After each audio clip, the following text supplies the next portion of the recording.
ప్రపంచంలోనే అతిపెద్ద ప్రజాస్వామ్యం భారతదేశం, అతి పురాతన ప్రజాస్వామ్యం అమెరికా. కానీ ఆ అతి పురాతన ప్రజాస్వామ్యానికి చీడలు పట్టిందా, చెదలు పట్టిందా? మనం ప్రజాస్వామ్యాన్ని ప్రారంభించాక అప్డేట్ అయ్యాం ఎప్పటికప్పుడు. ఇవాళ కాలమాన పరిస్థితులకు అనుగుణంగా ఒకనాడు బ్యాలెట్ నుండి ఈవీఎంకి వచ్చాం. ఈవీఎం ద్వారా ఇప్పుడు వేగవంతమైన రిజల్ట్. దాంతోపాటుగా ప్రభుత్వ ఉద్యోగుల కోసం అని చెప్పేసి పోస్టల్ బ్యాలెట్ ఉంటుంది. అదే సందర్భంలో ఇప్పుడు వృద్ధుల కోసం ఇంటి దగ్గరికి వెళ్ళి ఓటు వేయించుకుంటున్నాం. అలాగే ఎక్కడో కొండ ప్రాంతాలలో, కోన ప్రాంతాల్లో, అడవి ప్రాంతాలకు హెలికాప్టర్లలో పంపించి మరి ఓట్లు వేయిస్తున్నాం.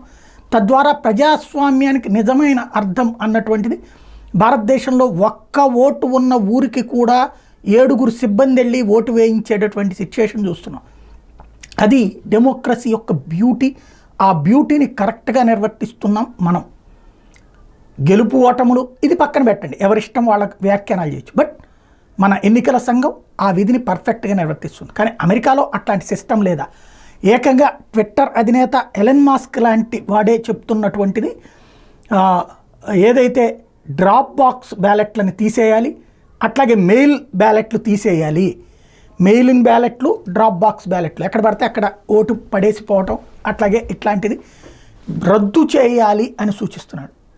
అట్లాగా ఉంటుంది అన్నటువంటిది ఇప్పుడు విదేశాల్లో మన పిల్లలు చదువుతున్నారో, ఉద్యోగాలు చేస్తున్నారో, లేకపోతే అక్కడ ఉన్నది తెలుసు కాబట్టి తెలుస్తుంది. బట్ దాన్ని దుర్వినియోగం జరుగుతున్నది. ఎందుకంటే మనకి ఇక్కడ పోలింగ్ బూత్లోకి వెళ్ళేటప్పుడు కంపల్సరీగా ఐడి కార్డు కావాలి. 7 రకాల ఐడి కార్డులు అలౌ చేస్తారు. అది మనమే అని ధృవీకరించుకునేది.